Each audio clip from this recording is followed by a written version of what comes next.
We're the crazy ones. Are you one of the crazy ones? Do you aspire to be a successful entrepreneur? Then what qualities must you possess to be a successful entrepreneur? This is a highly debated question. I believe it all comes down to one quality. They all know how to execute. So join me as we meet crazy people that will share the story of their entrepreneurial journey. I hope you'll be inspired. If so, please subscribe. You ain't gonna eat that, are you? Yeah, I am. In this episode of An American Entrepreneur, we are going to visit a young lady that opened a vintage shop in East Dallas. And when I say vintage, everything in this store is truly high quality vintage. It's not a bunch of newer stuff that some shops try to pass off as vintage. Their inventory is really good, high quality stuff. So come join me. I think you'll find her story very inspiring.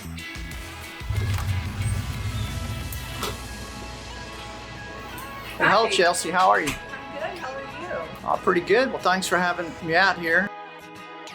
Oh, let me lock this door here. I remember you said. Yes, people will come in if we don't lock it. All right. Well, thanks for having me come out and share your story here of your shop. How long have you been here?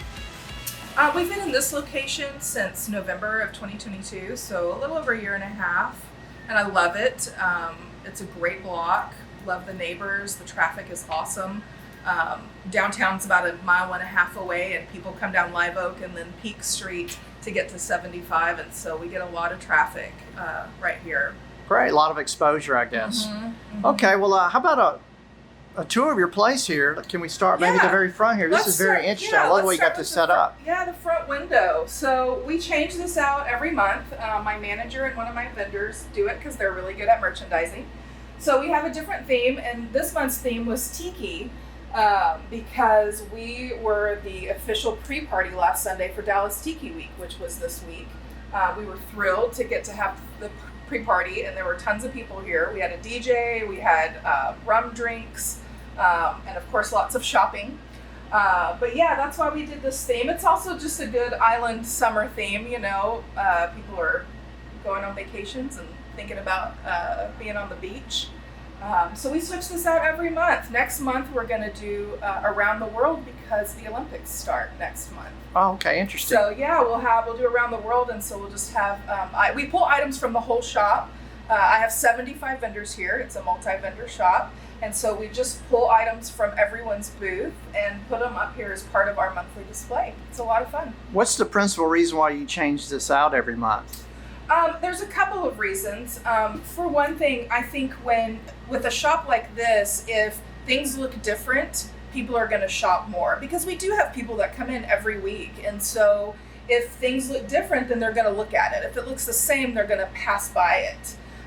So I think it's important to keep it fresh. It's also just good for the vendors to have their items displayed at the front. So switching that out monthly is nice for them. Just to keep things fresh, really. And plus, it's just fun, you know? It's just fun. Well, that makes sense because you're taking advantage of your window, which is marketing. And if you keep changing it out, it doesn't look stagnant and just dead. You know, it's always looking like you've got new stuff in here, and it makes it more interesting. Yeah. Okay, it's really cool. All right, so this is our counter area. Because this is a multi-vendor shop, I try to rent out just about any space possible, but without it being crowded. You know, I want people to come here and have a comfortable shopping experience. I don't want them to feel claustrophobic or like they're gonna knock something over every time they turn around. So I try to find that balance between renting out every possible space and the shop looking full, but not crowded. So we have these display cases at the front. One thing we sell a whole lot of jewelry. One thing I'm surprised about is that we sell a whole lot of jewelry. It's something I didn't expect, but it's a lot of fun. We have a lot of different vendors that sell jewelry. And so the display cases at the front are full of jewelry. And then if you'll notice on the walls, we have art for sale all over the place. I want to show you this. This is one of my favorite things in the shop. This is an old blueprint drawer, and it's full of jewelry. We call it the treasure chest. And it's just one of the most fun things to shop that we have here. The vendor, Mary, has been doing jewelry for over 40 years, and she has amazing knowledge. So every one of these are full of jewelry. Yes, different ones. These are brooches. These are bracelets. And then you have necklaces down here. I mean, it's just, you can spend an hour just on this one piece alone. So as far as vintage goes, what makes an item vintage? How old is it? So people have different opinions about this. I think it's at least 30 years, but some people say 20 years, which would be around Y2K, which seems crazy to me. But most of what we have in here, we're not an antique shop. Antiques are normally 100 years or more. We are more of a vintage shop, so that means the period between the 20 years ago and before that 100 years ago. So most items in here are between 30 and 90 years old, I would say. So you're talking 1930s up through the 1990s. The majority of things in here are from those time periods. Do you have this shop sectioned off by different types of goods, or are you just all eclectic, mixed everywhere based on the vendors? I rent space out by vendor. And so let me show you this booth. So this booth is a vendor. Her business name is Little Big Happy Thrift. And she actually started off with us. She got her first booth with us, and she has organically grown, and now she has a big booth at the front of our shop. She specializes in glassware and some oddities. You can kind of tell each vendor has a different aesthetic. So sometimes you can tell what vendor it came from just because you know their aesthetic. But that makes the shop fun and interesting because everybody is different. I also rent out these curio cabinets to different people. More jewelry, as you can see. This person makes these butterfly boxes, and I think that they are just beautiful. She makes these herself. She recently sold out and had to make more. So I think, that's a unique kind of gift. We're a good place to look for gifts. We also have some local artists and makers. So this is another booth. You can tell the aesthetic is a little bit different. This is a local collage artist that we have. Again, just something very unique. This is one of our biggest booths. This is Moon Tower Vintage. What they do most of all is redo furniture. This dresser over here, they completely redid.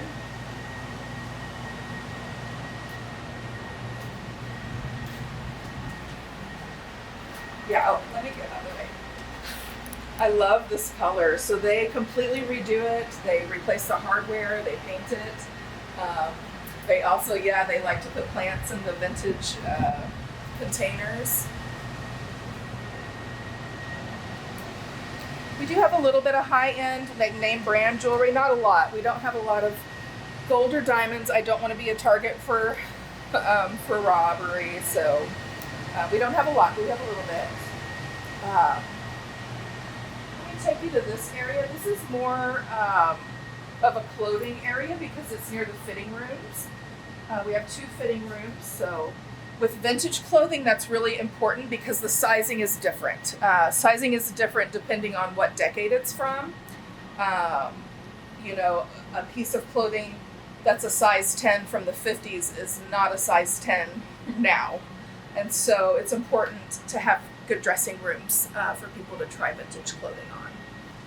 Now the shop, this used to be one space, and then they knocked out a wall for you, right? Yeah, so this side was a yoga studio, and that's why it's really finished out nice. But they unfortunately closed during the pandemic. So we were able to open this side first, and this other side we're about to go to. It took a little bit longer. We opened it about 5 months later, but we knocked out this part of the wall, to make this entrance. And this is a side with completely different vendors. So this is Cycle Etc. This is my manager, Kaylee. This is her booth. She has amazing clothing. She also won a Best of Big D award last year, which we were all really proud of.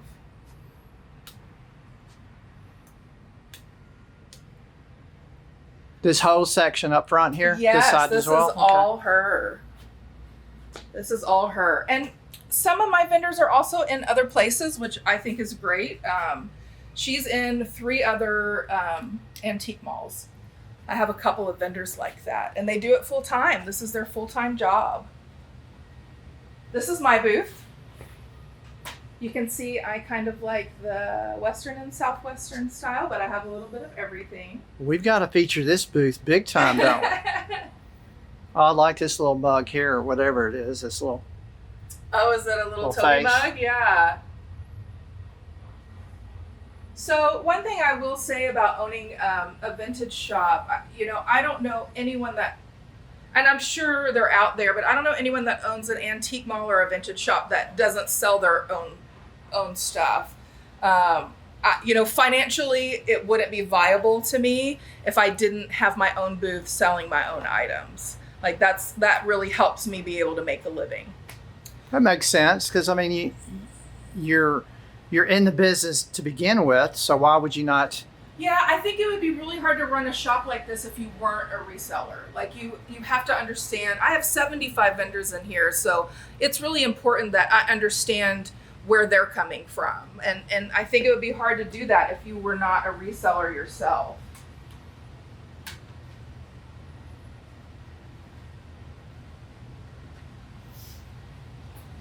So just a lot more fun stuff, and I'm sure you can see how the aesthetic changes from booth to booth. It's one thing I love about it, everybody has different things. Let me show you an item that I really, really want to buy. This, I told you I love Western and Southwestern. This is a beaded cowboy boot purse, leather purse. I'm in love with it. It's Brighton, which is a really good brand. So I'm gonna have to think about buying this maybe from this vendor. It's not cheap, but oh my goodness, it's worth it. And who else is gonna have this? That is cool.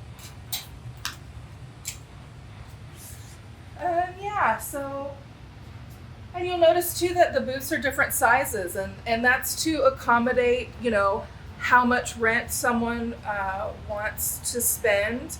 And also, I have a lot of people here that have professional jobs. I have a paralegal, and I have a CPA. I have people that work at the bank, all different kinds of people. So they have full-time jobs. So, maybe they only have enough time to have a few shelves here, and that's fine.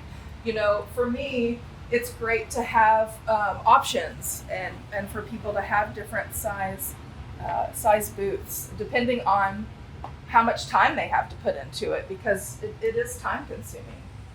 This is one of my favorite clothing vendors because her stuff is so colorful. Oh, look how pretty that is. She just has some really amazing pieces, and they're always just so colorful. Cool little closet there too. Yeah, I think it's fun as a clothing vendor booth. And then this is Nat's Knacks. She has one of our bigger booths as well, and she kind of specializes in mid-century furniture. And she completely redid. She had this completely recovered. So she has on, I think we reposted it on our Instagram, but it's kind of like a glow up of like what it was before and what it is now. And we kind of like to save vintage items like that, We try to save things from going into the landfill. Loving vintage is a lot about not wasting. Instead of going to, whatever mall and store and buying some fast fashion, which is probably not made very well and will probably not last very long, vintage is different. Vintage is made better and will last longer. And it's better for the environment. is the truth. So we very much believe in saving items and, if we can at all, repairing them and finding them a new home. Now back here is you said a storage. Yeah, I can't. This is for your storage. Show We won't show that. It's not very organized. Oh, I understand. But I have a break room for my vendors, and it is storage. It's shop storage. But we also have like a microwave and a refrigerator, and there's a separate bathroom back there, and a lot of cleaning supplies. If they need to borrow any cleaning supplies, I try to keep a lot on stock that they can use.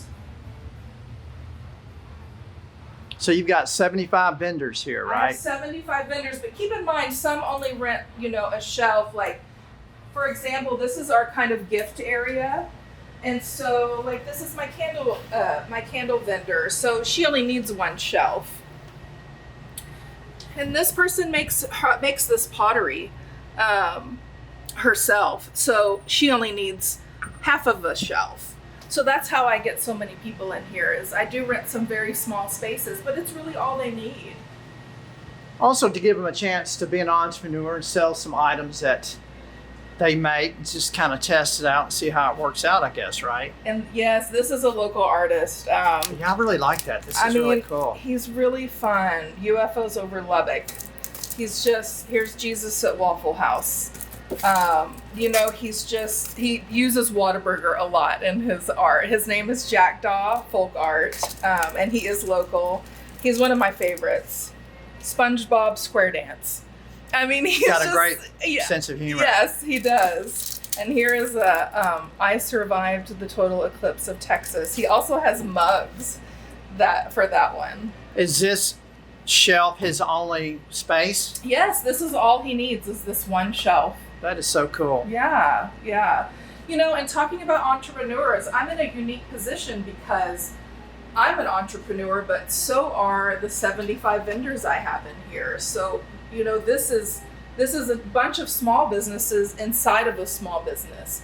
So when you shop here, you are supporting multiple small businesses. My shop, but also any of the vendors that you buy from. They're each separate small businesses. So you get a lot of bang for your buck supporting local businesses. What's the price range from the smallest space, like a shelf, up to a big booth? So the least expensive one I have, I think, is $30 a month plus 12% commission. And I think the most expensive one I have is $525, maybe $525 for one of the larger spaces. It also depends on a lot of factors. Where it is in the shop, of course, matters. If you're in the very, very back, it's not going to be as expensive as being in the very, very front. But I try to be really fair with pricing, and I make my money hoping I have a profit at the end of paying my rent and my payroll and my utilities. And my money comes from rent from the shop, which covers mostly just rent and payroll. And then the commission I get, the 12%, first of all, credit card fees, 3% off the top. And then I hope we've done enough business to cover utilities, supplies, everything else with the rest of that commission. So right. That's a lot of detail, but I am okay being transparent about it. Yeah, because if somebody's thinking about starting a business, that's really the model for this type of business. You need to make sure that the rent that you're bringing in is going to cover your biggest expenses. My biggest expenses are rent and payroll. So if I can make sure that my rent coming in covers those things, then hopefully we do enough business that the commission will cover everything else. Right. And I'm probably never going to be rich, but you know what? I don't care, because if I can make a living, that's great. This is my favorite thing that I have ever done.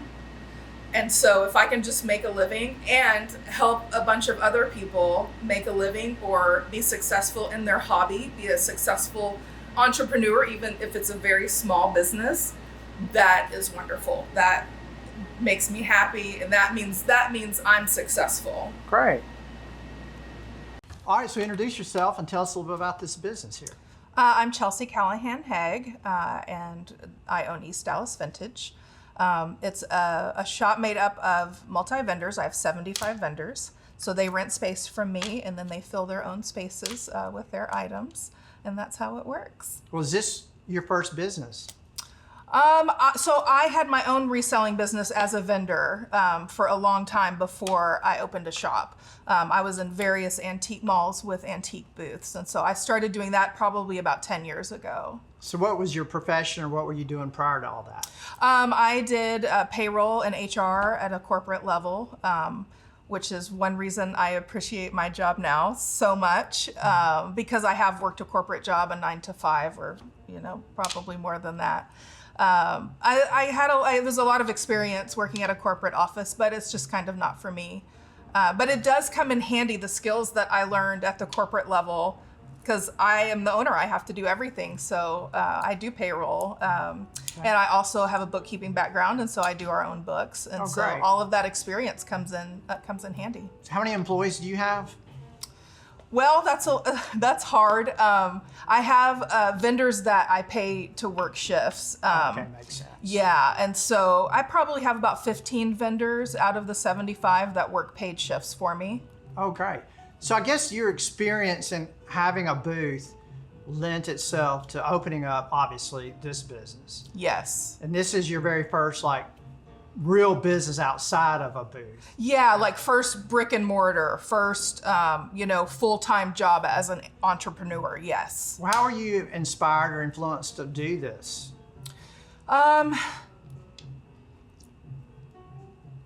It's easier to work really hard if you're working for yourself.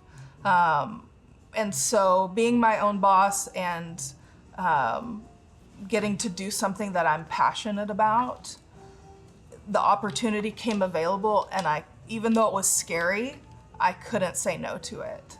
And you were at another location. We were over on Gaston and Carroll for about a year, and we just kind of started as a pop-up to see how it went, and it went really well. And so we opened back up. And I say we because it's not really just me. It's me and the vendors. It's also Makes their sense. small businesses. So when I say we, it's really a group effort. So we opened up as a pop-up. It went great. We shut down for a month and then opened back up again. But we knew already that we needed a bigger space. We knew that that space was about half of what this building is. And so we started looking for a permanent space pretty immediately after we reopened permanently. Yeah. What were some of the criteria you were looking for when you were wanting to move into a permanent space? Well, our name is East Dallas Vintage, so we kind of needed to be in East Dallas. Yeah, but that's where we want to be anyway. We needed a bigger space. We knew that. And we wanted to be in East Dallas, preferably Old East Dallas, which is what this part of town is considered, Old East Dallas. We're at Peak and Bryan. It's kind of the oldest part of East Dallas. So we knew we wanted to be here. We like being close to downtown. We like being close to Deep Ellum. So this was just a really good location, first of all. And our landlord is great, and that's kind of hard to find on a commercial level. Oh yeah, it really is, especially nowadays. Yeah, he's not gouging us, and he cares what kind of business is in this building. So we appreciate that, and we're really lucky to have found that. What do you look for when you bring vendors in here as far as the criteria? So, to me, it's really important who they are as personality-wise. With 75 different personalities in here, we're really lucky in that we all get along, and it's a community, and we even spend time together outside of the shop. We have monthly happy hours, and we have parties that are just us hanging out. So to me, I want to meet the person in person, and I want to make sure that they understand who we are as a shop. And I want to make sure that there's somebody that's going to fit in with us, because that will help them succeed better. I don't require experience because I have small spaces to rent. So I have quite a few people in here that have never done this before. So I start them out with a small space so it's not overwhelming, and kind of show them the ropes and show them, how to do it and see if they like it. And so I don't require experience. I don't require that they're in another shop before this. I happily accept new people. What's the meat and potatoes items that people need to carry to really be able to sell stuff here? The main selling items. Well, it's kind of Anything vintage, I guess, it's, right? Yeah, and it's always a mystery. You know, we've figured out, it's hard to predict retail, right? But we've figured out it depends on who comes in the shop. So some days we'll sell a ton of vintage clothing, and other days we'll sell a ton of vintage brass. You know, it just really depends. And I feel like we do a pretty good job of having a little bit of everything. And I do look for that in vendors, that they're gonna have something a little bit different than what we already have. So it just depends. It depends on the day, you know, really. But it's important to have a variety. Well, your vendors, do they move in here on is it a month to month or 6-month lease or a 12-month lease, or is it just all over the gamut? So I don't do contracts because I haven't had to. I probably should, but if someone doesn't want to be here anymore, I don't want to make them be here anymore. Makes sense, right? So when someone moves in, I ask them to give it at least 90 days because I feel like that is the learning curve. You need to figure out what sells here, because what sells here is different than what sells at another vintage store in town, because it's a different customer. So you need about 90 days to figure out what sells and also what the price point is. It just takes a while to figure out what's going to work. So I ask them to give it 90 days in the beginning, and then I just ask for a 30-day notice when they want to move out, just so I have time to replace them. What are the challenges of a business like this, and how do you overcome those challenges? So, you know, how much business we have is the biggest challenge. You know, like I said, retail is hard to predict. Sometimes you can predict it. I've found that we are really slow when school ends and starts because people are busy doing other things, right? So it's a little bit seasonal. It is a little bit seasonal. And I didn't believe that the State Fair of Texas would affect our business, but it does. Fair. I know, and you can't be mad at it, can Right, you? yeah. But a lot of people have said that, or close to Fair Park have said that it affects business, and I didn't really believe it because we're a vintage shop, but it sure does. So, you know, I have to think of ways to draw business during those times so that we can maintain, you know, the sales that we need to maintain. So I combat that by doing events. I love doing events, and that can be, you know, just having a sip-and shop, staying open late and serving adult beverages, and just kind of making a little night party out of it. Or one thing I've been doing recently is just having pop-up vendors in the shop. So for example, last weekend, one of my vendors came and did a bolo bar. So she had everything you need to make a bolo, and you just picked your different pieces and made it right there. And so that is good for her, but it's also good for me because I have an event to advertise. Content, you know, is something that you always need on social media. So I had an event to promote. It drew extra people into the shop that day, and it was just kind of a nice surprise for people that were here anyway. You know, so just thinking about things like that draw a little bit extra business, you know, that's kind of how I combat it. What are some types of vendors or product that you really wish you had more of? I wish I had more men's stuff. We have a ton of men that shop here, and we are getting better. We do have more men's clothing now, and we have a little bit more men's jewelry. People ask for men's jewelry a lot, but it's harder to find vintage men's jewelry than it is women's. So I do wish we had a little bit more men's stuff so that we could cater to the men that come in. What are your marketing or advertising tactics for this business? So Instagram has been our biggest source of advertising, and that is where a lot of our customers say they found out about us, is Instagram. So not only you as a business, but your vendors are doing it as well, and they're drawing people in. Yeah, so it works really well when my vendors post something on their Instagram and tag us, and then I can repost it. So I'm reposting to all of our followers, and that also helps me keep content. You know, if my vendors are posting, then I have content to repost. And as a business owner, having content for social media is really important these days. How do you, for you personally, because I know you said you have some booths, how do most of these people procure their inventory? Any way we can. I guess garage sales. Listen, we will pick stuff up on the side of the road. You know, like I was talking about earlier, we want to save things from the landfill. So I am not above picking something that's out on the curb for trash. I did it a few weeks ago. I picked up this desk that had been horribly painted, but I knew what it was underneath.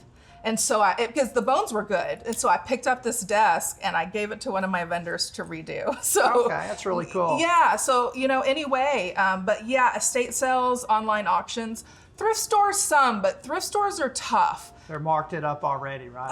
A little bit, but it's just harder to find vintage items, you know?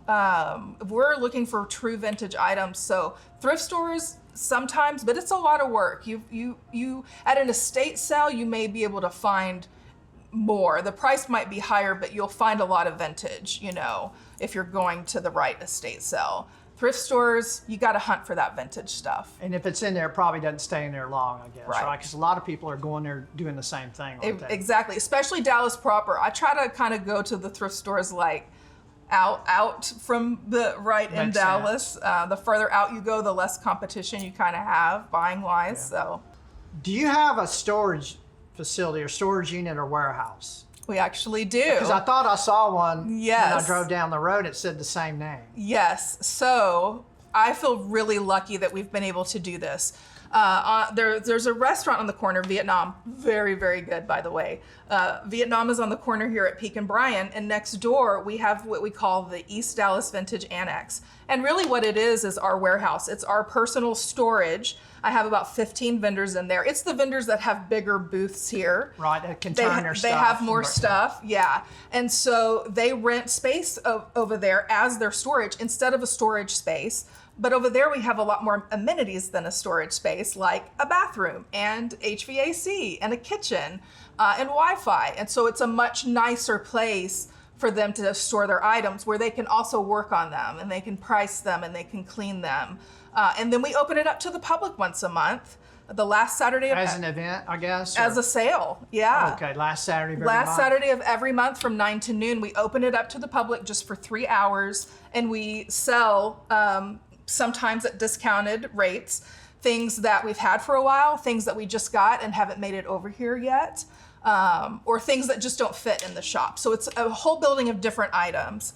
And the benefit for the shop is that people have ready-to-go items to refresh their booth here. And so I feel like it's really just a win-win. Very convenient. And during the warehouse sale, they can sometimes make their whole rent, and then they have storage rent-free because they have the opportunity to sell items at the warehouse sale. But what about competition in this industry in Dallas? You know, it's really not competition, and here's why. No other shop has the same things as us because it's vintage. So, you know, for example, one reason we love this area is because we're really close to Dolly Python. And Dolly Python has been around for 18 years. You know, they're like local legends in the business. And we like being close to them because we send people their way and they send people to us. It's easier because people will come to this area and shop 3 places. There's also a place across the street, Ditto Boutique. They have vintage and new clothing and accessories, and it's a beautiful shop. So people will come here and go to all 3. They can come here, they can go to Ditto, they can get some lunch, they can go to Dolly Python. And that's what we want. Yes, it's a destination area, yeah. So competition, but not really. I mean, because somebody might be looking for something you don't have, and you say, well, she has it over here, or she may go check hers out, or she'll say, check yours out. And listen, my dream vintage shopping day would be Dolly Python here and then Lulabee's. Okay. That would be my dream. And every place is going to have completely different items, completely different. What advice would you give someone that wanted to get in this business? You would have to be a reseller first. I would say, you know, have multiple antique booths. I would say do markets. I would say learn as much as you can from the vendor side before you decide to open a place that has multi-vendor in it. To get that experience, basically. You don't want to come in not knowing anything. Right. So it would be really hard, I think. It would be really hard to be able to relate to your vendors and where they're coming from and what they need. You know, as an owner, what your vendors need and what is going to help them succeed. I think you need to be in that position first. As far as payment goes, I think you said credit card only. We don't take cash here, and the real reason is just that it's a little bit safer. It makes us not a target. Right, makes sense. Yeah. But also, I'm not sad I don't have to go to the bank all the time either, so it is just easier. So I guess you keep it manual as far as who sells what to be able to divvy out their money. How do you keep track of all that? So I use Square for retail. And every vendor has their own unique vendor number. And so when we put it in the system, we put it by their vendor number. But then I have this book where we keep tags, all the tags. And before I pay everyone out, I kind of do an audit and make sure that we coded everything correctly. And that way, when I pay people out, I know that we did it right. And is there a report they can get that I shows do. everything print out? Yes, I send them their portion of an Excel spreadsheet that shows the date, the item, the description, the price, all that information on a spreadsheet. Yeah. As far as the item, is there a metric that keeps track of exactly what kind of item? Like, is it clothes? Is it jewelry? Is it dishwares and things like that? Someone has asked me that before, but I don't have it set up that way. There are other softwares that are specifically for antique malls that probably do that. But I like Square because I also use the marketing part of it, and I also use it for payroll. So I am happy with what we have. I think there are other programs though, and I don't know what their names are, but they're more for antique malls, multi-vendor. So you know what's selling. You know Right. what, golly, this sells a lot in this area. I'm going to carry more of that. Right, but here it would be up to each vendor to kind of Right. figure out themselves what's selling. And they are able, we post on our Facebook group the sales each night. So every vendor in here can see what's selling.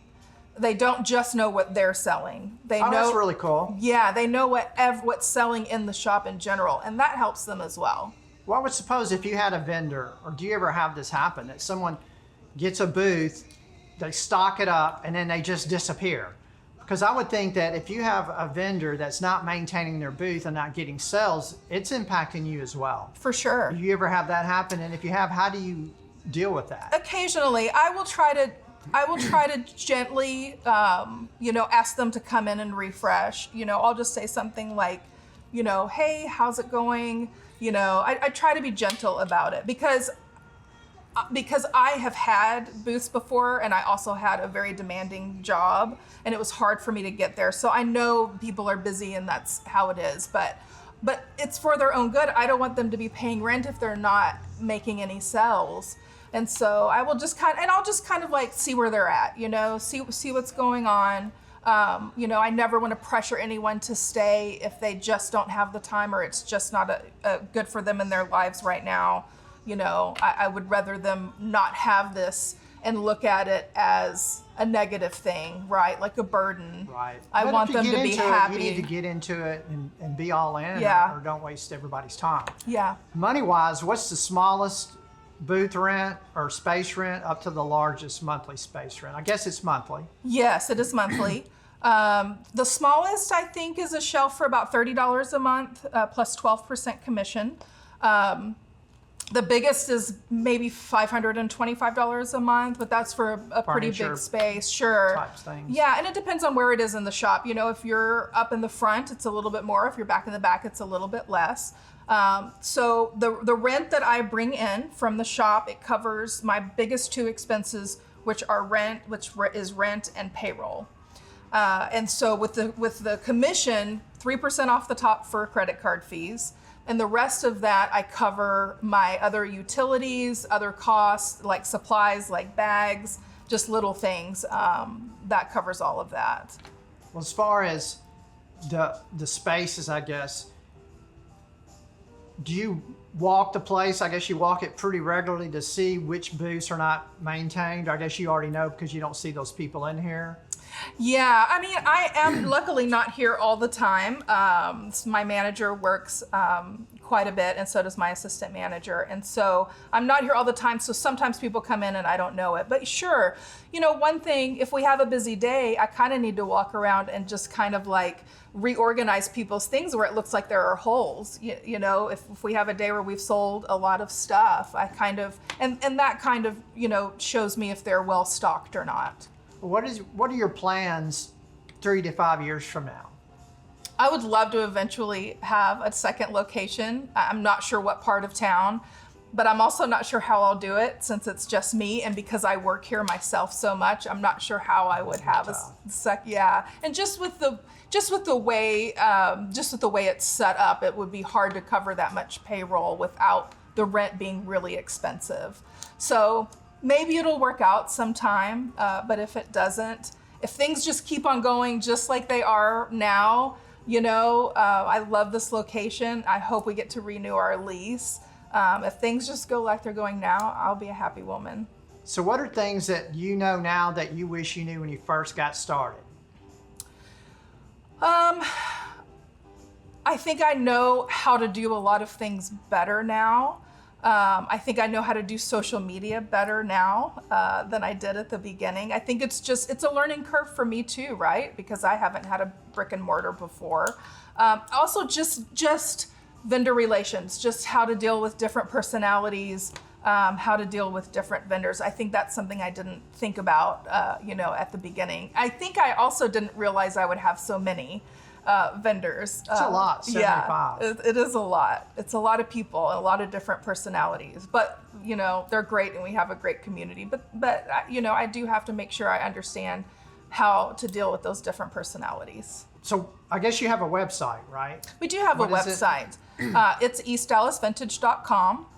And it has our merch for sale on it. We have t-shirts and bags and keychains and mugs, and also just information about the shop. It would be amazing to be able to put inventory on there, but I just wouldn't be able to keep up because it changes so often. Yeah, and it's not like, we have 50 of one item. We have one of that item because it's unique and it's vintage. But I will say that we do post a lot of inventory that's for sale on Instagram, and I will ship. So if somebody sees something on Instagram, they can message me and I will ship. Worldwide or just US? Worldwide, if it makes sense. Yeah.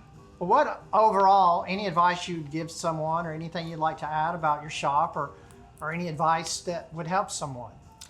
I think my biggest advice would be to grow organically and not try to get in over your head and be overwhelmed. I am really glad that we started a shop much smaller than this. It would have been hard to start at this level. Right. You've got to have an awful lot of capital to start big from the get-go. And I always tell people, like what you're saying, start off at a flea market or Canton trade days, or see how you're doing, see what you're selling to see if it's working before you really jump in. And see if you like it. Commitment. See if you even like it. I mean, people that are resellers just love it. We love the thrill of the hunt. We love it when our items find a new home, a home where somebody's going to appreciate that item. It didn't just go to the landfill. You care about it. You care about the things that you find and where they end up. So what is the typical demographic of shoppers that come in this place? Oh gosh, I mean, we do have a lot of, 20 to 40-year-olds, but we get everything from the high school kids to the older people that are still collectors. Yeah. Does anyone ever come in and say, look, I've got 30 years worth of collection at my home or in my garage at home. I'm looking to get rid of some of this. People try to sell stuff here a lot. I don't buy anything as a shop because we don't have a pawn license, and you can get in trouble for that if items happen to be stolen. So I don't buy as a shop, but if I do think it's a good opportunity, what I will do is let my vendors know there's this opportunity, and then they can decide if they want to check into that or not. And they have before. Because I would think you do have, a lot of people getting up there in age that have been collecting for 30, 40, 50 years that need to get rid of stuff. So I do think have. You could go out there, you guys could cherry pick it or whatever. I have about 3 vendors that also do estate sales, that put on estate sales. So if it's a situation where they're selling enough, then they may think about doing a living estate sale, which means that they're going to sell a lot of their items even though they're still alive. Okay. Well, that's really cool. Well, again, thank you so much for coming on this channel and sharing your story and your journey, and I appreciate it so much. And I have no doubt that you're going to grow really huge and open many locations. We'll see what Thanks a lot, happens. I Chelsea. appreciate All right, it. have a good. I think the biggest takeaway Chelsea shared with us is the fact that she was really glad they started out in a small space, because she knows if they would have started out way too big, they might not would have made it. I see so many companies try to start out too big, too fast. And the bigger you start out, the more capital intensive it is. So start small and grow organically. I hope this video added value and you enjoyed it. I'm Curtis Mulberg. Thanks for watching, and see you next time.